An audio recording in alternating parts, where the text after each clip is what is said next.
everyone, magandang hapon po sa inyo lahat and welcome back to my channel. So kung nakikita niyo po dito, may nakuha na naman po tayo na soil tiller. Ito po, binili po ulit natin to sa scrapyard. So sa tapunan ng basura, meron pong nagdala niyan. So binenta po yan as scrap. Tapos, ayan, tinawagan ako at tinanong kung gusto ko. Kasi, nung nakita nung tumawag sa akin, maayos pa, halos brand new siya. Halos hindi ko sinabing brand new. Pero, kung makikita po dito, slightly used lang po siya. So, I think meron na naman, kung sino man ang bumili nito, hindi maayos ang pagkakagamit or nagkamali. Di malaman pa natin kung ano ang ginawa niya, pero hindi po umaandar siya. So, nung nakuha natin, parang wala rin halos compression ng makina. So, later on, babaklasin natin to at aayusin. Yan. Papakita ko sa inyo kung paano ko to ayusin at tatry natin na mapagana po ulit. So, as for now, ayan po.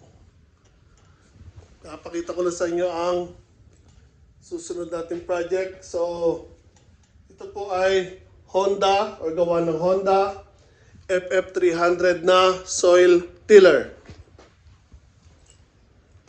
Ayan po.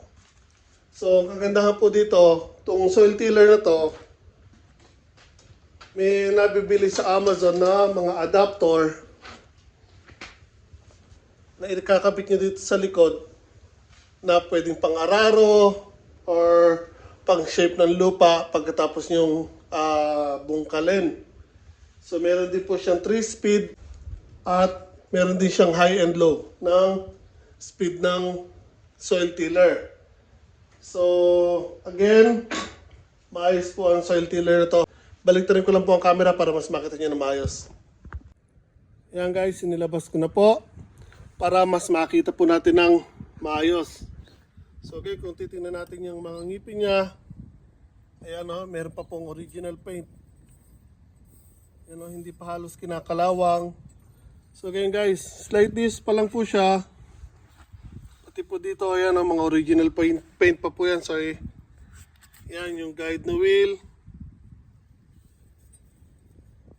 Ano, pati mga pangilalim maganda, yung gulong.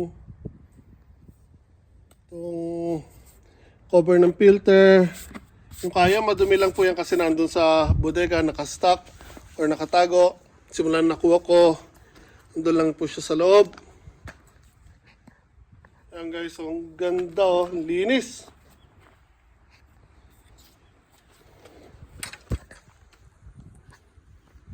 So once na may lagay niyo siya sa gear, pag ginawakan niyo to, tatakbo na po yan guys. So, I think pwede ko itong ilagay sa kahon. Kung ipapabagahe. Babaklasin lang. So, dapat lang mabuo ng maayos ito sa Pinas if ever ipapadala sa'yo. So, kasyang-kasya sa kahon niya, no?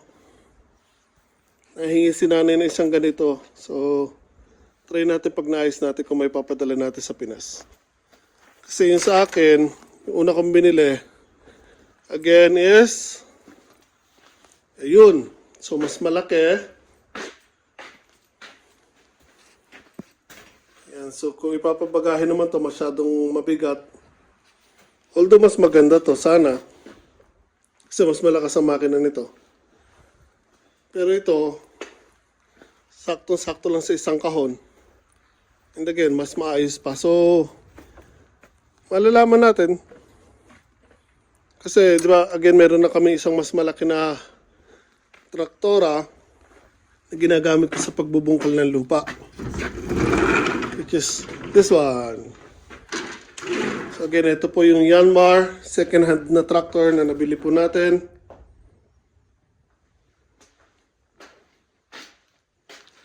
Yan. Ito po yung tiller niya nasa likod. So, pag naayos ko yan, it's either ibebenta ko or papadala natin sa Pinas. So yun po guys, share ko lang po sa inyo ang future project natin, another soil tiller. Again, hindi po na-under yan, pero ayusin po natin.